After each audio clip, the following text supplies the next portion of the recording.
Stand firm in the faith. Act like men. Be strong. In today's culture, that's labeled toxic masculinity. But Scripture reveals the truth. Strength that is rooted in love is biblical masculinity. Make your choice. Welcome back to the Choice Podcast. I think it's 56. Yep. That's right. Is that right, Matty B? See, I'm already losing 56. track. We're not even into the 60s. I guarantee you I lose track at 60s. Hey, just for not for nothing, right? The Facebook thing, real quick, was just checking in between episodes. It's fun. It's a fun thing. We got social media going since we started recording tonight. Well, this is new as of Monday. Yeah. We've Or never Tuesday, done this yeah. before.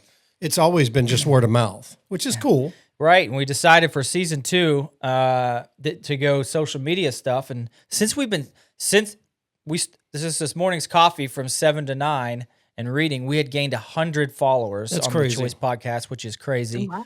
And just since we've been sitting here talking to your friend Gary and talking to our good friends here, Allan and Victoria. Or as it says on my phone, Victory. Eager. Victory, I like that. He names people weird things in his phones, but that's a different episode. I think, what did I say? We've gained 42 followers in the last 2.5 hours. 2.5 hours. Yeah. Isn't that crazy? Y'all realize this is how social media gets you.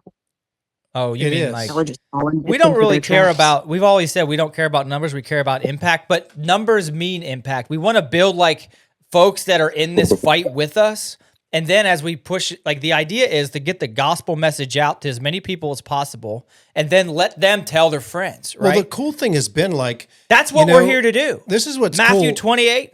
Like Vic and Allan, it's like we would get emails or text messages or whatever from people that listened, and we're like, "Oh, that's my friend from college, or my friend from back when I was in the military, or whatever." Or then it got to be, well, I don't know that person, but I believe they're friends with so and so that I know, and now we're like, there's somebody in Germany listening, and I don't know anyone there, and then Malta and Brazil and Buenos Aires and Spain and Selma, Alabama. Is that right? No, it's Greenbow, Alabama. Oh, no, different movie. Yeah, different movie, but close enough. Anyway, so we have a direction we want to go with today, or this episode's But podcast. welcome back, Allan and Vic, right? Welcome back to the Choice Thank you for Podcast. having Thank you. But before we do Great to be anything, here. You thought the first one, you guys, I want you to know, that was a Kid's Glove episode. gloves are You off. have now found yourselves in a brawl. We're standing I up. hope you're ready. And apparently Yeah. there's a bone to pick, and you guys started it. So what's with Eli? What's What's say the problem? What do we my got? goodness. you? Bring it up. Why was he not?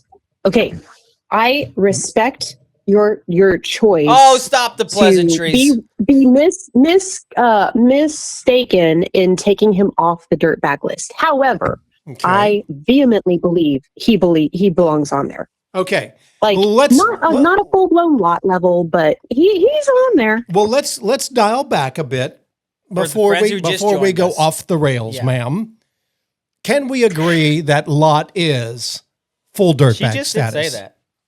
Wait, I thought is Lot more dirtbag than Hophni and Phineas? No, lots No. of Or hot. He's Habanero? less. He's a 5. They're 8.5. Yeah. Okay, that's what I thought. Thank Yeah. you, Maddie So- B, for putting that up there. Well, I Talk about appreciate coming her in using handy. I appreciate her using proper names, but everyone who listens to the Choice Sheep podcast knows it's Phineas and Habanero. Which I'm yes. impressed that they said that. So good kudos to you. But that's the last compliment you're getting because we're coming out fighting. Yep, it's fighting words now. So Phineas and Habanero, they had to be 8.5 if for no other reason than the Bible starts off with his worthless sons. That's Yep. the introduction. Yep. Like First Samuel, this is in. like good on you for getting mentioned in the Bible. That's cool. Dirtbags. But then you get called right out of the gate as worthless. So you got to be on the dirtbag tracker out of the box. Yeah. Now, Lot, full dirtbag. He's a 5 out of 10 is what we scored him. I've always said He was he's an a 11.5 dirtbag. at one point. America's favorite pastor, Garrett Erickson, He tried to push back on that, but I think I've won him over to the dirtbag train. But I think is it Paul that says righteous Lot? Was it Paul that said it? No, it was Hebrews, which we're going to say Paul wrote Hebrews. Right. Then that was in Hebrews 11. That's where it came from. Yeah, righteous Lot. But I would go ahead and say it's Paul. Let's just be honest. He doesn't have the best past. Man, The dude's you really known throwing to make some mistakes. You're throwing some bows here. I'm just saying. All right. He's So still a human man. So let's give her the mic for 30 seconds, uninterrupted, to make a case for why. Phones down, go. You better phone. Yeah, no phone, go. Go ahead. You might even get 60 if it's a good argument before we cut you off. So why is Lot? Because we've established through a very scientific process, right? Matty B gave us a flawless scientific and he process. voted, and we ultimately determined this is America. We have rules here. This isn't Vietnam. The irony of all of it is we were standing in these same exact places. The only other time we stood was an Eli episode. That's now, right. Let's finish it, Miss Eager. Go. Miss Victory Eager. We got a clock. And you will not be victorious in this one, but go ahead. You can 60 try. seconds. Okay. Clock is going now. All right. First of all, you gave Lot points on the dirtbag scale, not because of what his daughters did, but because he raised daughters who did such things.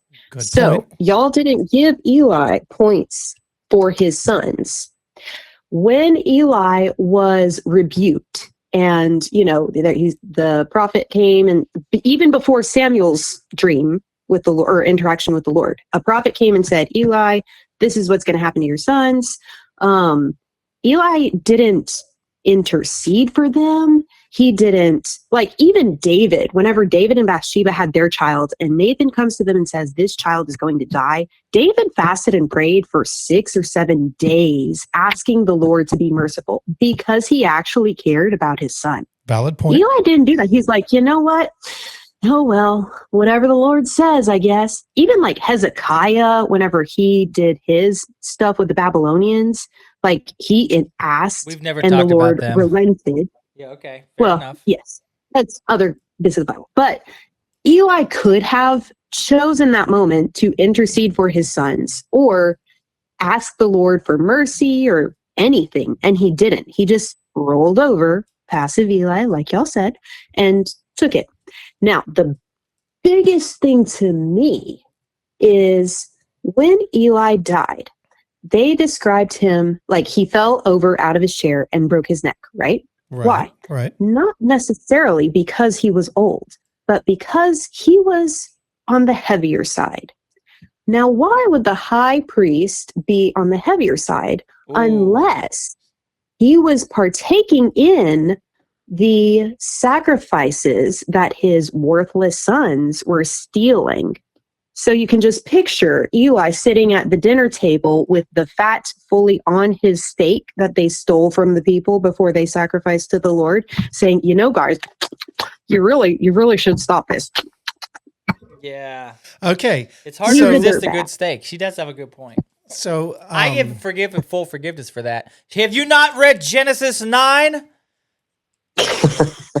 We just went over it. Let me help refresh you. I just happened to have it open in front of me. Josh, the fear of you and the dread of you shall be upon every beast and on earth, and upon every bird of the heavens, and upon everything that creeps on the ground, and all the fish. But into your hands they are delivered. Every moving thing that lives shall be food for you. Shall be food. And I'm not saying he should have been a vegetarian, but I am saying that the law is very clear that the fat from the sacrifices belongs to the Lord and is to get burned up. Right. And they were taking the raw meat before the fat had been burned up before the Lord. And that was why the people would resist them. They're like, we haven't given the part that actually belongs to the Lord. And Eli's sons were trying to take it. Okay, so he knew what he was doing. He was partaking in the goods, and he didn't care. Okay, so Victoria, I'll say this. You make a somewhat compelling case, which I knew you would. I would like to turn it over to your other half and hear Mr. Eager's point of view. Sir, what say you? Yes, her not as beautiful half. I'm going to agree with my wife, but I'm going to make choice. a separate Smart point. man. Even if she's wrong, that's a good Yes. choice. Smart That man. is the right choice, the choice. I think God, or I know God, judges leaders differently than he does regular men. James says, "Let not many of you become teachers, for you shall incur a stricter judgment." So God held the people that led his people to a very high standard. We see that with Moses. When Moses, I know you haven't looked at his life yet in the podcast, but that is a really awesome character study. We just did that with the youth in our church over this last semester. But when Moses disobeys God and God tells him to speak to the rock to bring forth water, and instead Moses strikes the rock, the reason that God gives Moses for why he's going to judge him and not let him go into the promised land is because he says, you have not believed me to treat me as holy in the sight of the sons of Israel. So Moses had a unique duty to uphold God's name and God's holiness in front of the people. I think that same duty would apply to the high priest, in this case, Eli, to uphold God's name, God's holiness. He had a higher standard because he was the intermediary between God and the people. And instead of doing that, he's allowing sin in the temple. He's allowing sin in the place where the people are bringing their offering to God. And even when he's confronted with it, he didn't take action to try to stop it. He just talked to his sons and didn't take it any further than that. When there could have been action because he was the high priest. Like you guys say, you can assign, what is it? You can assign... You can delegate authority. You can't you delegate can responsibility. delegate authority, but you can't assign responsibility. So I think Eli should be on the dirtbag scale. Maybe not all the way as far as Lot, but he did not follow his duty All right. in Okay. upholding God's holiness. Okay, I think I can't argue that. I can't argue against that. I think you both make great All right. points, but I want to back Vic on one thing because I was questioning it, and she's actually dead on. In First Samuel, She's actually dead on. yeah, in First Samuel 4, I think it's 18. Eli fell over backward from his seat by the side of the gate, and his neck was broken, and he died. That's where my underlining stopped. But it's comma, he died, comma, for the man was old and heavy. I was going to ask her, where did she get that he was heavy guy? But it's All right. clearly Well, so. I'll give you a point and a half for that, Vic. I was ignorant to the All fact. right. So here's But- where I'm pushing back. Let's push because I'm ready to. And then we need to move on. Then we need to move on. Yeah, All let's right. go. You don't have to go into details. Josh, have you ever sinned against the Lord? Oh, I wish I could Yes or say no? no. All right. Alan, have you ever sinned? Yes. Victoria, have you ever sinned? Of course. Yeah, and me too, right? And the thing about it is, and depending on your views, sin is sin, right? We're just going to say there. And guess what? Josh, Say it. I don't think you're a dirtbag. Thank you. Alan, I don't think you're a dirtbag. Vic, I don't think you're a dirtbag, okay? We've all done things that are against his will. That doesn't make us dirtbags. Well, and I would agree with Alan here that a leader is held to a different standard. Higher standard. Yeah, okay, now you're absolutely. making a good point. That's a very valid point. I think they're both right on that one as well. So I think another he meant point and a well. half. He followed God. He's just because he's not he's a weak leader. So, the new age kids would say feckless, right? Feckless leader doesn't make him. I know good people who can't lead, and he may have and he's a fatso. I guess he can't be one of them. But here's where I end though. This is why I had to pull him off, and I think Vic, I'll get my point and a half back if you listen to my judging of Eli on that podcast. I was all dirtbag on Eli till the very end, until chapter 3, verse 18, and it says With Samuel. 1 Samuel 3:18. Yeah. says, so Samuel told everything and hid nothing from him being Eli. And Eli, said, it is the Lord, let him do what seems good to him.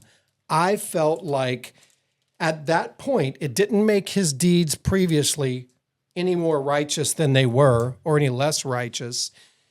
I think it showed that he said, hey, I'm going to surrender now. God is God. I have screwed up. Let God do whatever God says is right. I take it. And for that reason alone is why I said, hey, look, I don't like the way he raised old Phineas and Habanero. I think they were just, they were worthless, as it says. And I think they're worthless because their dad did not lead them in the way that he should as a father or as a spiritual leader. I think the whole thing was sort of an abomination, if you will.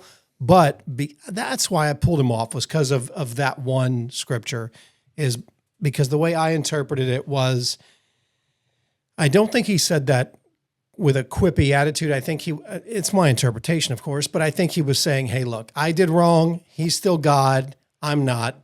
Let him do what he feels is right, and I will accept my just punishment. That's right. And that's my thought. What do you think? This is a Christian men's podcast, right? Generally speaking, and ladies, actually. Some ladies are honestly the best episodes we've done. There's several ladies that listen with their husbands, which I think is super cool. It's amazing.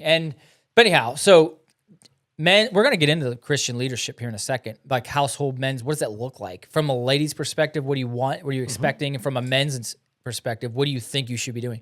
But, here's the thing. There's a takeaway, fellas. You're going to screw things up. You're a man, right? You're going to sin against God. You're not going to choose to do it all the time, but you can't help it. You live a fleshly life, right? Sure. You're going to make mistakes. We all screw things up. But he led to the best of his ability, and even though he had a whole bunch of, and we're talking Eli, a whole bunch of missteps and failures along the way, right? Because he's not perfect. Jesus was perfect, and that's it, right? Eli's not perfect, even though he's a high priest. But at the end, what he did, he's like, look, I didn't do this perfectly well. My sons failed. And you know what? And this is Christian leadership. He humbled himself before the Lord and said, look, I'm going to own it, and Lord, let your will be done. I accept what your divine decision is. And that's how he went. That's where he went. What do you think, Vic? You still think we're wrong on this one? We can be. Yeah, then we'll get into the real meat of this whole thing. What do y'all think? I'm just going to say he still was incredibly passive even after that, because after that is when the Ark of the Lord gets taken into battle and is treated as some sort of relic of power, and then is captured. And he's the high priest. He's the person that's in control of the tabernacle, and he lets them take this ark. That's true. That's a fair point. He should have stepped in and said, no, he was still passive and not stepping up and filling his position. And I would say, while you could make the argument like, oh, we've sinned, everybody's sinned, all of this, yes, that's true. But then if that's how you're going to do the judging, why have a dirtbag list? Because technically all of us have sinned. And so, that doesn't help in assigning the blame where it needs to go. Okay. Right. I don't like that we're losing this argument at all, Eric. No, I think, wait a minute. I think this is healthy, though. That was it. That was fair. You guys brought not just opinions, but you brought some good points. Well-constructed arguments. Well-constructed arguments, biblically backed. That's fair. He was a 0. Worth considering. No, he was a 5. No, that's a lot. Eli was a 0. Are we changing it? Yeah. Maddie B, you're the judge here. Exactly right. Does Eli? We retried this. Okay, so he's not a lot. We've established that, right, Alan? Eli's maybe not a lot. No. And lots of 5 out of 10. So the Eagers say Eli deserves where do you put him at? To be on the list. At what level? I would put him at like a 3 at least. Oh, I'd say 1.5. I was going to say 2, and I think that's a good median. 2 it is. I don't like it. 2 is steep. 2 is steep, hey, but you know what? He's on there. Alan made a good point, though. Alan made a good point at the end that really kind of sealed it all up for me. After he said, he's the Lord, let him do as he sees fit. He still continued to be a complete failure as a Barry leader. Bonds asterisks. All right. Give him a 2. He's on the list. Eli's a dirtbag. The Eagers win this one. Yes. Okay. All right. I feel I don't accomplished like in it. I don't like it. And just because of that, I'm moving back down. Can you move my camera?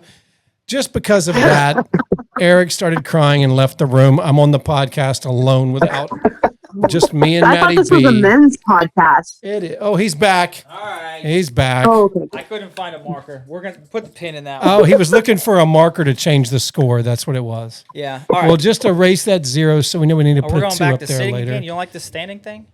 Yeah, I don't know. Oh, back. Fine. I'll sit. This is ridiculous. All Well, right. I got mad. I lost. I felt like I had no reason to stand anymore. Defeated. So Yeah, we it's my- sit. But it's Shamed. okay. I'm sure there will be times where I'll be wrong, but just not on the podcast. To defend myself. That's funny. That's fair. All right, That's fair. Let's get into the real meat and potatoes. Let's take about 30 minutes. Listen, the next 30 minutes, we're going to talk about your advice and your journey and your life as young adults dating, then young adults newly married, and then young adults newly married parenting. So we want to pick it up. We've talked about y'all dating and what you were looking for in a spouse or a mate. Let's talk about courtship, what that looked like for y'all. What did dating consist of? You know, like when I was growing up, it was like a date was you go to dinner and a movie or something. I always hated that because how do you get to know somebody if you go sit in a movie for 2.5 hours? Yeah. You don't say anything. And Like, I agree. And we let's share frame the this stupid on the movie. basis of your advice to a young couple that's one season. Do we like the word seasons? I don't Phase? know. We'll say season. It's a white girl term. But Yeah, it's sure. super churchy. Chapter.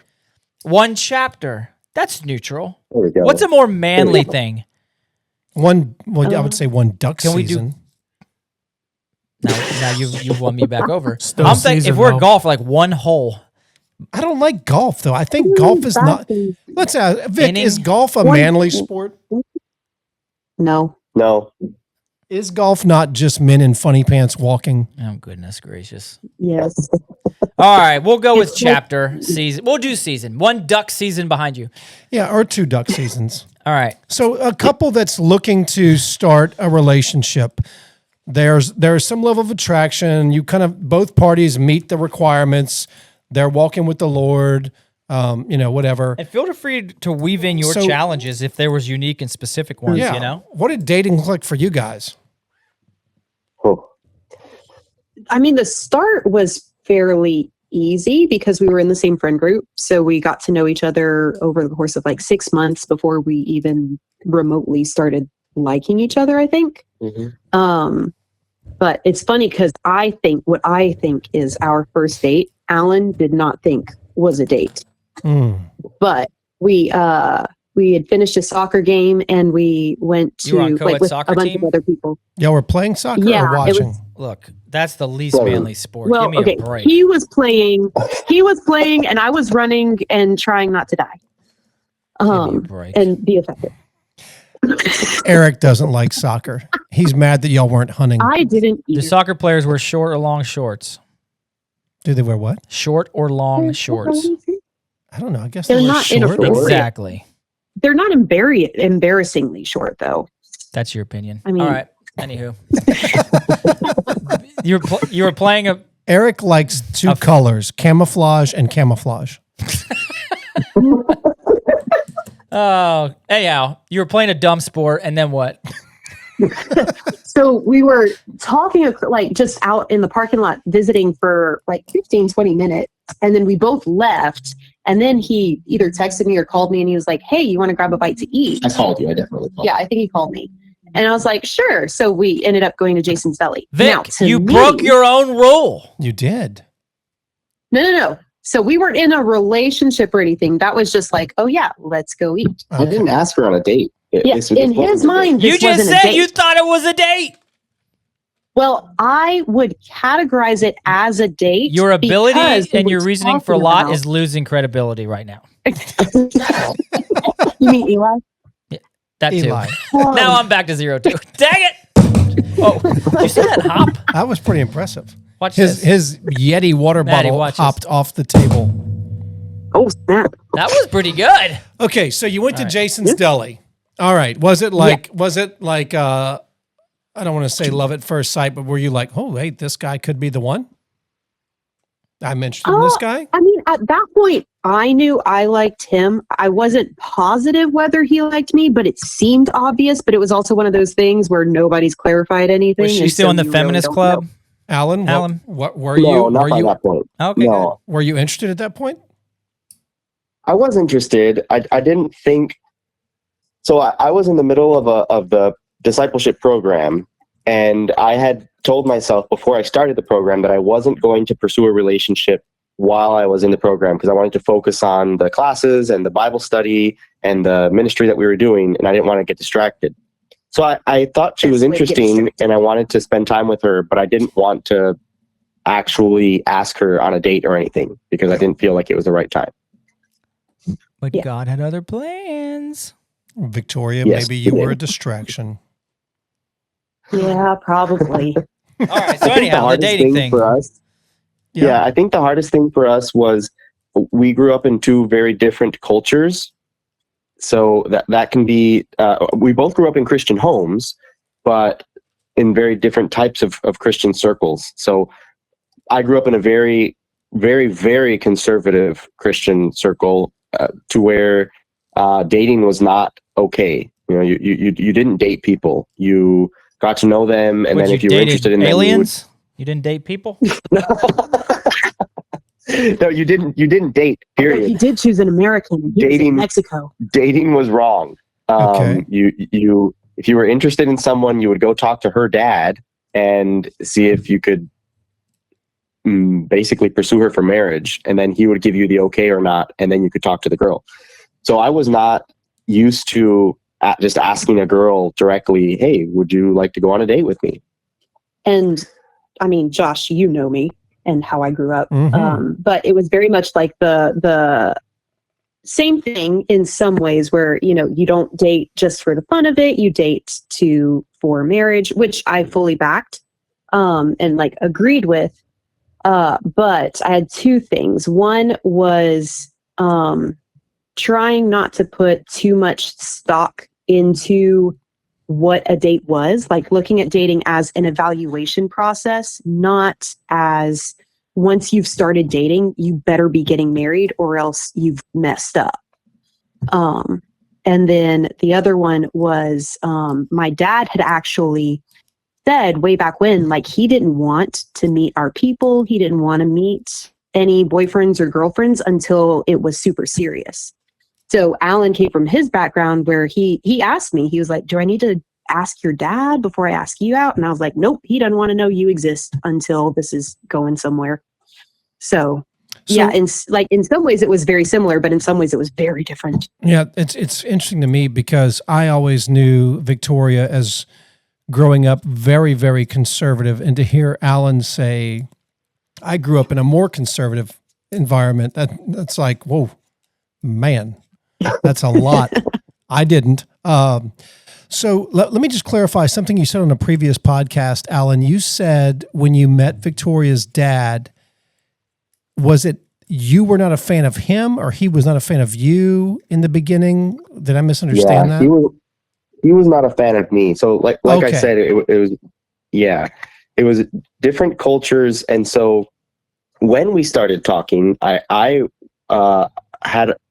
had a couple men in my life, which I would recommend to any young man if he's looking to get married or even just looking to grow in the Lord, to find a couple older men who have walked through life, who are married, and who they can be accountable to and can at any time call up and ask advice That's from. good. And so I had that. And so I had asked these gentlemen, hey, I'm interested in Victoria. They knew Victoria, and I asked them their opinion on her. And then I asked them what they would recommend as far as what would be a good way of me getting to know her.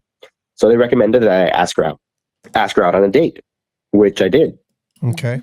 And then I let my parents know. They were back in Mexico. I said, hey, there's this girl that I'm interested in getting to know. And would you pray for me and for her as we get to know each other? Well, after a while, my dad texted me and said, "Hey, I think it would be good if you did not pursue this woman until you are finished with this program that you're in. So I recommend you don't talk to her and don't get distracted from this program." Well, that wasn't the news that I wanted to hear, but we figured that it would be a wise decision to try to honor my parents, even though I didn't think like it was. I didn't think it was the best thing. It seemed like it was a good thing to do to pursue Victoria, but I hadn't been a really good son to my parents for a few years, and I hadn't been good at honoring them. So I decided that I would try to honor them now. So we didn't. We stopped talking to each other. We stopped. We weren't going out on dates or anything for a while. And then after a few months, they said, "Well, yeah, you can talk to her, but just don't do it publicly. Don't, you know, we don't want people to think that you're in a relationship." Which by then it was too late. Like people knew. Yeah, they people liked already each knew. other. Anyway, fast forward to the end of the program. The program finishes. Now I approach my parents and say, "Hey, I still want to pursue Victoria. You guys said I had to wait till after the program. Is it okay now?" And they said, "Well, no, we think you should not talk to Victoria at all. No texting or anything for 6 months. Yeah. And then at the end of 6 months, if you still want to pursue her, then you can pursue her." And their reasoning was that they didn't approve of her. They didn't think she was a good fit for me or for our culture, and thought she was a little too worldly. That's Which I know is just not the crazy for case you to in my hear, opinion. Josh. I know that's crazy. And I think they thought it was, you know, some childhood or youthful passion, and it was going to wear off if we didn't talk to each other for a couple months. You know, I'm not exactly sure. But again, we talked, and I prayed about it, and I talked to a couple older men, and they You said, talked to "Well, Dad at that point? yeah." I talked to Victoria's dad and told him what was going on. And I decided that I was going to try to honor my parents. And that even though I didn't agree and I didn't think it was the right thing that they were asking me to do, I wanted to show them that I was willing to try to honor and respect them. And I was hoping that me being willing to do that, they would, after a month or two, say, "Okay, you know, we see that you're genuine in this and sincere and still want to pursue her, so we'll allow it." So that was when, during that time, during the first month or so of those 6 months, was when I met Victoria's dad in person for the first time. He tied you up. Yep. Yeah, and he Kidnapped her. convinced me Kidnapped to see her for a little bit, which probably shouldn't have happened, but it did. That's crazy. Would you? So you're real quick. Like, so is that something you're like? Do you think that improved your relationship, or you strained it? So if you're like, hey, if you really figure out this is the right person and you're dating, take a break, or you were like, no, that was the dumbest thing we ever did. Dumb. No, it wasn't dumb. I don't think I would have.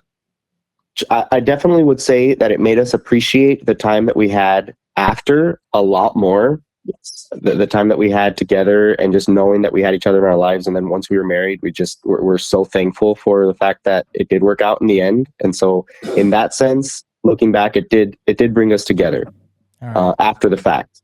So For sure. That's good. Not recommended. Not so. Vic says though, absolutely. Yeah. not. Well, let me ask you this then, Okay. and something that can be very applicable to young people or young adults, rather, that are in a similar situation in a dating relationship. What does healthy pursuing of a woman look like, Allan?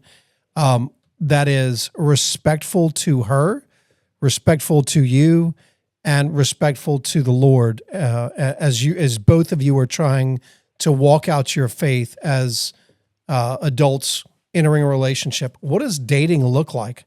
What is, and I'm not trying to be ignorant about this, but or sound silly, but being very honest for people that may be in that situation. What does a date look like that's wholesome, that's God honoring and honoring of her? Yeah, that's a good question, and I think incredibly important. I would say the most something that we really enjoyed doing was Playing soccer. Going to what was that? Playing soccer. Wolf. Playing soccer. No. We did have fun playing soccer, but No. no, something that we would do for dates. We were both broke, And so our date nights weren't going out to fancy restaurants or anything like that. We would go to Market Street, which is a little grocery store that had some tables that you could sit at, and we would get a coffee or something, and then pull our laptops out and do. I would do homework for the discipleship training class, and she would do her classes because she was teaching at a school, and we would just work together, do our homework, and just talk about what we were working on. Talk about the Bible. If I was doing a Bible homework class, we would talk about her work, and just over work, get to know each other. So, Occasionally play a Sudoku. so that's interesting because when I talk to, I have an 18-year-old now, and I've already lived through one child going through all this stage of life. And now what I tell him is dates need to be over lunch and not over dinner. Dates do not happen after dark. Nothing good happens after midnight, so we don't do that. Valid. Yep. And lunch is easy for the girl to bail on you if you stink or you're a creep. She can make them short and give her a way out. Like, hey, this is a nice Jason's Deli sandwich. I've got to go. Also, for my daughter, it will be you drive yourself. You got to have a way out of there, especially in the early stages. But it sounds like your dates were more focused on spending some time together, getting to know each other, as opposed to setting up or manufacturing a romantic moment in a dating situation, which is kind of like the Hollywood theme of dating. Is that right or wrong? Yeah, that's right. We were both old enough to know that we were in this to get married was our ultimate goal, and we weren't going to waste time, having candlelight dinners and that kind of thing. It was okay. Are we a right fit for each other? Is this something that God wants? And are we being intentional about asking good questions? I remember on one of our very first conversations, I told her, I am pretty sure that God wants me to live in Mexico. If we were to get married, would you be willing to do that? And this was in our very first official conversation. And you would think, whoa, you're going way ahead. But that was important. And I figured we might as well get this off the table.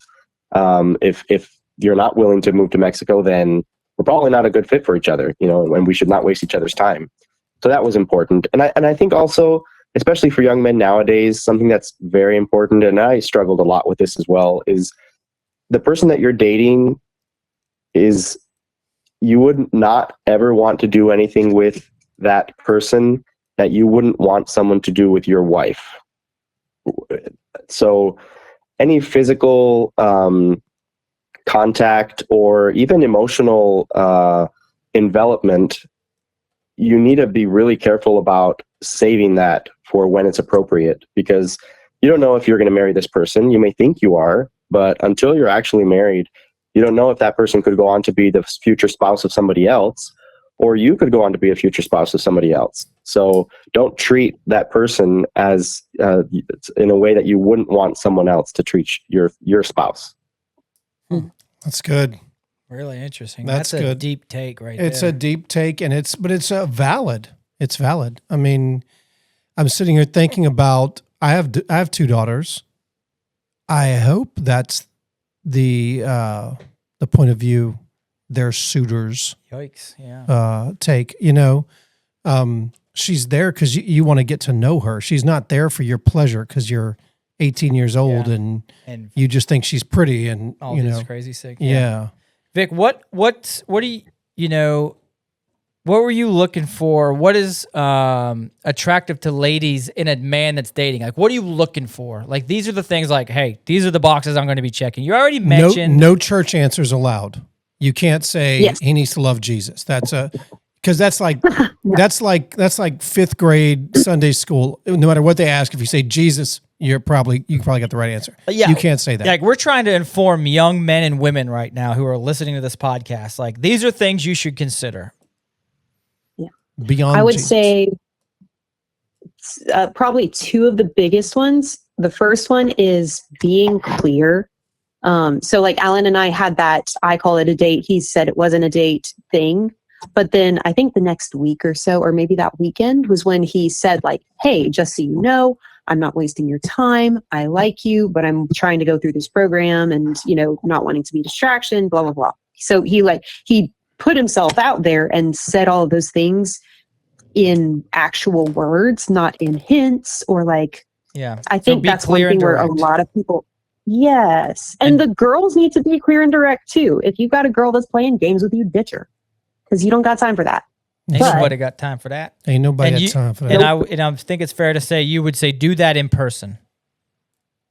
Well, in person, over text, however, mostly in person. I think the majority of your interactions need to be in person because otherwise, if you're through texting, if you're through online chat rooms and stuff, then when you do meet in person, there is a level of awkwardness you kind of have to go through. You're right. And here's the thing about it. And I think this goes to everybody out there listening is this. However you establish your relationship early will be your relationship near permanently. Meaning like if you're an online couple, when you're in person, you'll connect much better when you're not talking in person. That's interesting. My thought is the online or the in-person communication is more important for me personally because I read every email and text message as if the person's angry. And I know that's a me problem, but like my boss, Bob, if you're listening, jerk face, he will text me over Teams in the morning and be like, "Hey, good morning, man." And I'm like, "What is his attitude?"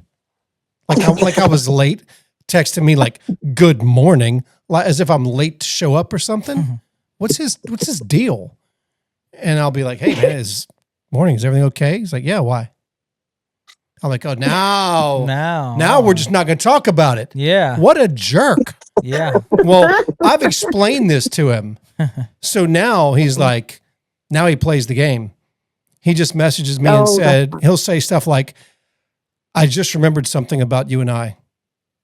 I'm like, "Okay, what is it?" And then he just won't text me for like 3 days. That's mean. Now he just toys with me. That's funny. So, That's mean. All so right. yeah. So But be anyway, be whatever. direct. Yeah, text is okay, but you won't.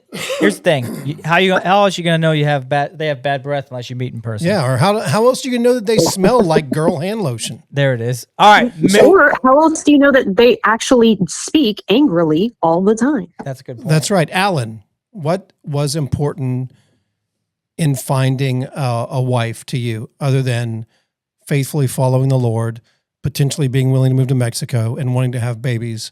What else were you looking for? Was it a brunette? Not necessarily. I didn't have any physical requirements. Yeah, don't have those. They're just going to get crushed. I mean, if I did, Victoria certainly would meet all of them. Good. There you go. Solid answer from a husband. I love it. He wins. Aw. 2 points for him. I do have a beautiful wife. You do. She's No, a I think sweetheart. for me, I was looking for someone that I felt like would challenge me and not allow me to be complacent in life. You got it. You won. Yes, I did. Yeah. That's I think it's easy for men, for me especially, but I think men in general to become complacent and to get satisfied with where we're at in life or with our situation at church or whatever it is. And I wanted someone that would push me to be my best at whatever I was doing, to preach a better sermon, to serve better, to work harder, to learn more, and be a better father, be a better husband. And from talking to Victoria, I knew that she was that type of person. So I was looking for that. Yeah, that's good. I like both those answers from both of you. I'm going to fast forward through your wedding, although I got to watch your wedding, and man, it was definitely it was special. It was really fun to watch with the two of you. But it was great to see because you guys both honored each other and honored the Lord, and I think that's wonderful. But I'm going to fast forward beyond it just for the sake of time, and let's talk about changes post-wedding. Like wedding plus 3 months. Wedding plus 3 months. 3 months after the wedding. 0 to 3. Vic, what did you wish you would have known about Alan before you got married? Maybe something he could have told you or something you wish you would have known that he wouldn't have never told you, whatever. what would you have liked to have known about him before you got married? Is there something? I saw this in the show notes. So I knew a little bit of this. This was the only thing I could think of. I knew a little bit before, but I didn't know. So basically, Alan and I handle hard conversations and like, arguments that totally aren't fights, differently. In the sense of Alan will delay. To me, he will put off having a harder discussion for a while because he needs time to like process how he wants to say things or what it is he actually thinks. And if I know a conversation's coming up, it eats at me, and it like I get nervous and worried, and I'm like, where's it going to go and what's going to happen? And I'm not at peace until the conversation is over and done with. So when we were dating, this happened where he was supposed to have a very important conversation with somebody that I knew about.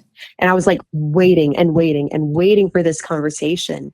And then one night he told me like that he had the conversation a week before, but didn't want to talk about it that night. He wanted to wait till the next day. And I almost wanted to kill him. Because I'm like, I've been sitting on pins and needles, knowing that we were going to have a debrief about this. You've been sitting on it for days, and you're still not even ready now. So, yeah, That's good. That's something that I have to keep in mind when we're having disagreements. Is he does need more time to process. And sometimes that means our disagreements last longer than I would like them to. And it's not because we're just disagreeing for disagreement's sake, but like just he needs more time to process, even though I'm like, can we please get this over with so we can be friends again? Yeah. Good answer. All right. Well, same question for you, Alan. What is it 3 months after marriage that you learned about Victoria that you wish you'd have known before you got married? She told me that she was an introvert before we got married. Josh is laughing. Josh is laughing because he knows. So I thought, okay, I'm an introvert too. And so I'm okay when, if we just spend the weekend at home cleaning and having fun together at the house, but little did I know, after a week of work, I come home and I want to spend the weekend with my wife, and she's like, please, let's go somewhere. Let's go see people. I'm like, wait, I thought you were an introvert. So she says, I think what she would say is she is an extroverted introvert. So she does need to see specific people, but it has to be people that she knows or that she knows care for her. But that was just interesting because I thought we were, I thought our lifestyle was going to be different. Yeah. Which I'm fine with, but now I understand I have to make sure my wife gets to see people more often than I thought I would. Okay. So I like it. Fun. That's good. All right. That's good. That's good. We did a little bit of dating. We now did a little bit of marriage. I think we'll skip over the kid thing because they're still a little newish on that. Although we know like you're going to get less sleep. Yeah. The kid is your focus of your life. All these are basic things, right? So as you go and like, you guys, you've been married, what, a couple years, 2 years? Yeah. 2 years. Yep. As you go, year 5, year 10, like, are there any questions you have from the old people with bald head or a balding head here in the room? A little gray in their front of their beard. Yeah. That we could help maybe answer for you that may be beneficial to the folks that are listening. You can make them hard and difficult. We're happy with that. Throw us a curveball. So one thing that I've kind of noticed, and maybe it's just because I'm around people who have crummy marriages, but like a lot of times it sounds like people go through a rough patch somewhere between years like 7 to 9 where they're like gonna call it quits and want to call it quits. I think that's I guess that y'all experienced that. No, I didn't. And good for you. Okay. So how, I guess, is that something that you can avoid? And if so, how? And if it's not something you can avoid, how did you navigate it? Yeah, how did you deal with it? I'll let you take that first, Eric. Oh, my answer is different than yours. It's all right. Here's the thing: is like learn the hard way, and we haven't. Christina and I, we've been married 20 years as of a couple weeks ago, last week, and so we've been there. Congratulations. That's Yeah, awesome. thanks. Josh is 21. He wins. Woo. He's been dating for like 41 years. Well, I first started dating Holly 19 years before we actually got married. We didn't date the whole 19 years. I like to say I chased her for 19 years before I tricked her into marrying me. But anyway, we've been married for 21. So you finish your answer. So. Yeah, that's good. Yeah, so here's the thing about it for us. We were a little different because we were gone a lot. So I was gone a lot. So we had to adapt near immediately to life apart, okay? And I'll say this is what we began to live a little bit lives like that were kind of independent, and it kind of cost us later on. And so you just kind of grow apart when you don't live together, and you've got to be really deliberate about what your quality time is when you are spending time together. And I would say, in terms of your original question, is there a point in which like those things you'll hit that, like, I want to call it quits? I'd say it depends on each person's marriage, but here's what I will tell you about that. And I've heard this before, and I think it's absolutely true, and I wish we'd have done a better job at it. Is the word that starts with a D should never, ever, ever, and I was talking to somebody about this recently, ever leave your lips, ever. Because look, it's if you don't see it as an option, it's not. And so what I can assure you is like, the things that I've seen people go through, that Christine and I have gone through, if we and those folks can weather the storms that we've weathered, and I don't know what your storm is, but you can absolutely weather it, okay? There is no excuse to not stay married and work it out. All right. There will be points in which this is my opinion, right? For future couples, there will be points in which you're going to be really frustrated. You're going to go to bed. And if you're married to a guy like Alan, you won't talk after some of these, disagreements for weeks. No, I'm the kidding. But several days. Not that long, dude. Not bad. He's Not not that bad. long. No, I'm teasing you. Yeah, you're going to have points in which you're like, what are we doing? And what does it look like? If this isn't something that would cause us to split, what would? And the answer is nothing, never, ever, right? And that's it. You're going to have to work through it. And then biblically, there's really one thing that is the grounds for separation, right? That Matthew talks about.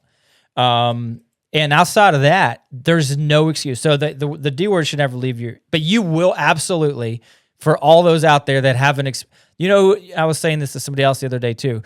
The people who say that marriage is easy, the only people to say that, you know who they are? People who aren't married. Single people. Yeah, single people, right? Marriage is hard, right? We're people of the flesh.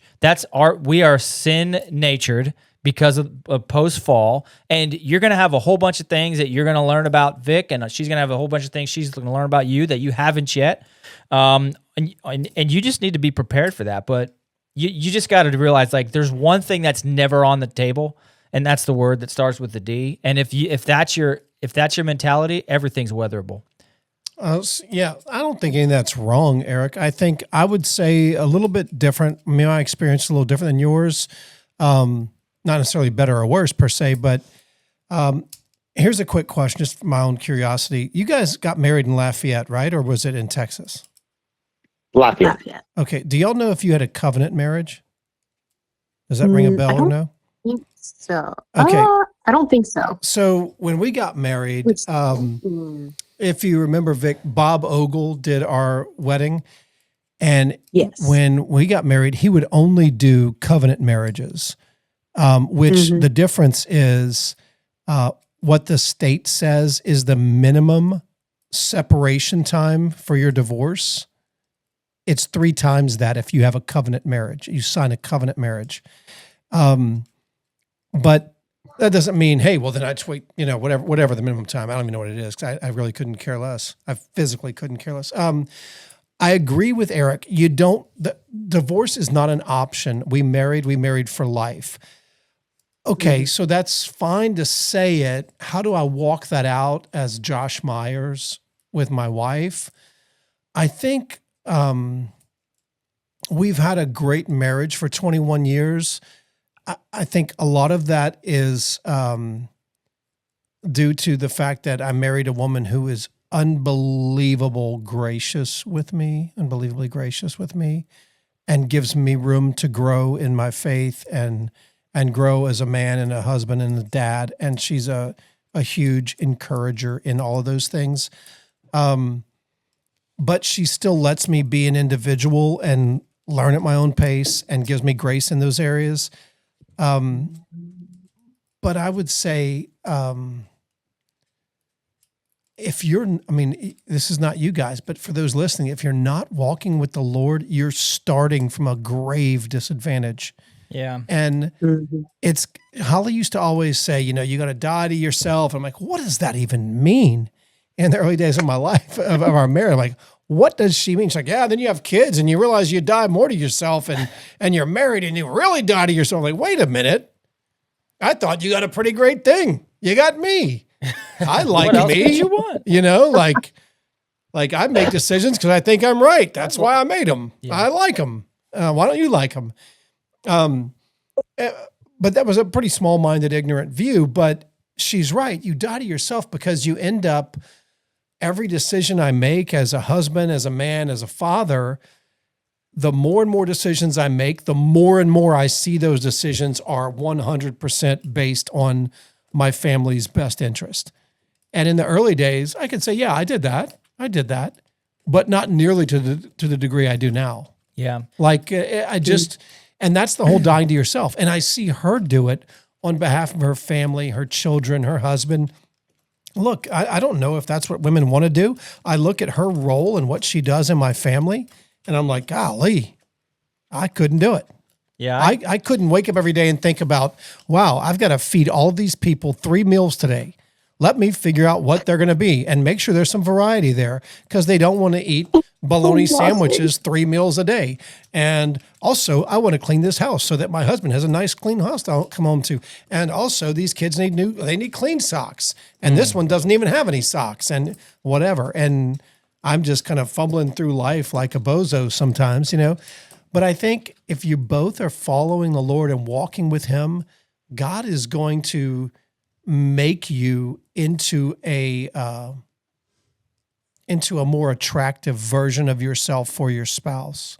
Like I can say, and this might sound gross to Vic because she's like one of our own, but like my wife is hotter now than she ever was, in my opinion, because I have seen God grow her into such an amazing, beautiful woman, even in comparison to what she was 21 years ago, which I thought was amazing then, I hope she's thinking that of me because I ain't getting better looking, That's why I think love is blind. I hope God has blinded her completely because yeah, that's looking good for the home team. That's a really good point, Josh, because you said you guys have had a great marriage for 21 years, and which is fantastic, and that's awesome. It's a great story.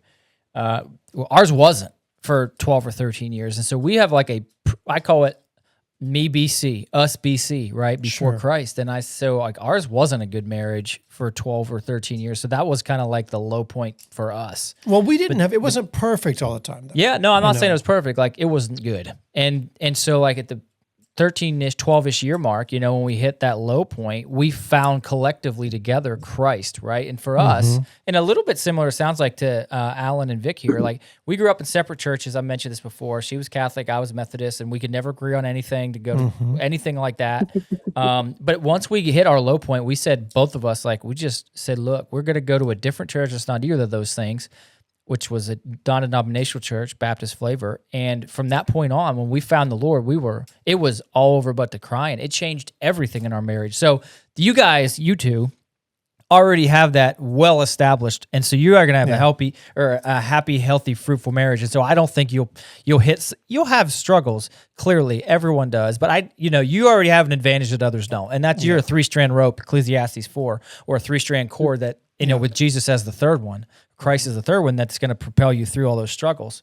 And you understand the bride of Christ stuff already, which is really important. And so as soon as Christine and I added that third strand, and it wasn't overnight, but it was close, it's changed everything. And so the last 7 years have been infinitely better than the first 13. Well, what you're saying about the first 13 is it was absent Christ in your marriage. 100%. And I would say the biggest hiccups in our marriage or the biggest arguments or the biggest disagreements or whatever were always when one or both of us were not keeping our eyes on the Lord like we should. And as soon as we fix that, those things work themselves That's out. a good point. Because you know what? Even we can get in a disagreement or an argument, and I can lose my cool and say something that I shouldn't or whatever the case might be. She can still rest assured that I'm going to leave there. I'm going to have a quiet time. I'm going to get in the Word, and she's going to know where that plumb line is. And then I've got to reconcile that with my Heavenly Father and then with His daughter, who I married. Yeah.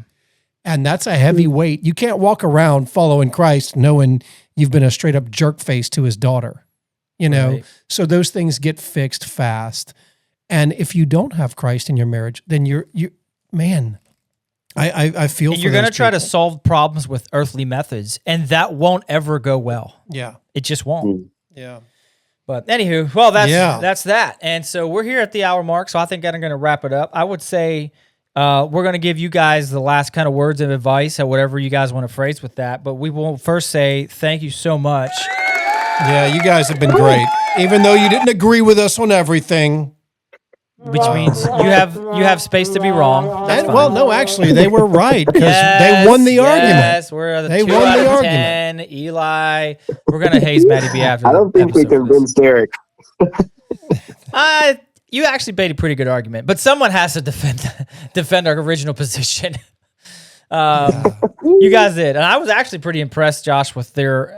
You guys are well read, and you had a bunch of great detail. You're also Bro, they are both very well read. Yeah, we need to have And, them back on for let's just do a biblical dig in, like not relationship stuff. And Like, let's just I would, rift. I would even say, although I don't know Alan as well as I know Vic, I did spend some quality time with him. It's not just read. They are well read, but it's rooted knowledge, like in their heart, in their mind, in their heart. And it comes out in their speech and their conversation. And it is fun. Yeah. It's fun. That's great. Well, yeah, we're really grateful you all come on and maybe just provide some advice and share some techniques for the folks that are coming up behind you that different season. What do you have for the team as we leave this evening? I would just point to Romans 12. Paul says, I beseech you therefore, brethren, by the mercies of God, that you present your bodies a living sacrifice, holy and acceptable to God, which is your reasonable service. And do not be conformed to this world, but be transformed by the renewing of your mind. And I know this verse is applicable in any time in history, but I think in today's world, especially for men, it's incredibly important to remember that the pressures of the world are designed to affect our mind, to affect our affections, and to affect the lust of the eyes, the lust of the mind, the lust of the flesh. The world wants us to look a certain way, to act a certain way, to say the things that the world says, and the Bible says no. Don't be conformed to the pressures of the world. Be transformed by the renewing of your mind, and allow the word, allow fellowship with godly believers, allow a good woman, a godly woman to help the Spirit to transform you and to change you. And don't, the way the woman says the way the world says a man should look is not the way God says a man should look. So don't let that affect you. It's good. That's solid. Vic, what say you, ma'am? I would say, if you're single, embrace your single life and do as much with it as you can, specifically for the Lord. And don't be quick to hand the reins of your life over to lesser people. When you're dating is not the time to give somebody, husband or wife, authority in your life. You were still single. So when Alan and I were dating, even, we were two single people trying to see if the Lord was leading our lives together. Luckily for us, he did.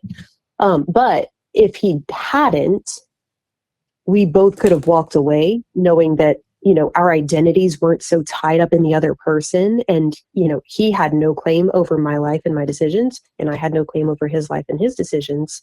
And, we answered to the Lord. And now we answer to each other because we're married, but, still the Lord. But yeah, Don't give people influence in your life easily. That's a good point. That is good. All right, Josh. Well, guys, y'all heard it there. That'll preach. Yeah, and with that, Man, that'll preach. thank you guys for big being time. with us. You know, we've Thank y'all. we're having this come out on 2 different days, but you know, we've done this back to back 2 hours with you guys, and y'all have been wonderful guests to have on. And we'd love to have an open invitation for y'all to come back anytime. We can cover lots of other topics, or like Eric was saying, just digging into some real biblical meat. I think it'd be good to have them on the next time we do a dirtbag tracker, Oh, Yeah. like from the scratch. Bring it from on. scratch. Yes, We better from scratch. better be locked and loaded before we do that. No, they can contribute. They'll help us. Okay. Yeah, we'll go back and forth, and he can. So be that's the judge. whole thing now, Eric. You can't beat them. You join them. Is that what we're doing now? Well, it depends how what they believe. Right. Right. Fair enough. Fair enough. I like it. I would join up with Vic and Alan any day. Absolutely. Yeah. All Well, right. cool guys. Thank This you has been so much. great. Thank you. Yeah. So It as was usual. so much fun. Oh yeah, it has been fun. Like we always say, all right, you go to YouTube. What do we say? Subscribe and smash the bell. Smash or punch? Smash. I think Something like smash that. the smash Find the button. bell. Do something with it. Send I us don't an know. email. The Choice Podcast Show at gmail.com. Follow us on Facebook, fellas, ladies. Share it. Share it. Please share it Why to your not? friends, somebody that needs it. And we'll keep putting content out there. You know, this is a video episode number 6, I think. Yeah. And so everybody's going to be like, why are you wearing the same shirt every video? Well, we record 3 at a time. Shut up. Yeah. Because it's not dirty until you wear it 5 times. We've established that. That's blue jeans, but anyway. And underwear. No, not Just have just have 2 shirts between episodes. I don't want to That's change. too difficult. Oh, they can give us some grace, right? Yeah, we're a grace-based podcast. Grace-based podcast. Yes. All right, yeah, with that, join us next time, whenever that happens to be for the next episode. I have no idea. Stay in what we're touch gonna and get send into. questions to us, Vic and Alan. Yeah, we, and we love your questions. yeah, and wherever we don't know what topic we're going to next. We kind of cleaned out the queue, and so next one will be a fresh, clean one. It will be from different locations. Oh, between me and that's Josh. right. We have some ideas. Yeah, the next one might be from me from a Duck Lodge and him from here and with Maddie B. And so we'll see how that goes, what we'll talk about. Yeah, that'll be interesting. So we got some things to figure out in the next couple weeks as these shows come out. But hey, we love that you all are listening. We're grateful for all of you guys, and we're hoping you can use this to really just improve yourselves, improve your lives, and improve your community. So and improve us. yeah, improve us. All right, and with that, remember this, friends. Men of the world and women, Vic. Follow trends. Men and women of faith. Follow truth. Make your choice.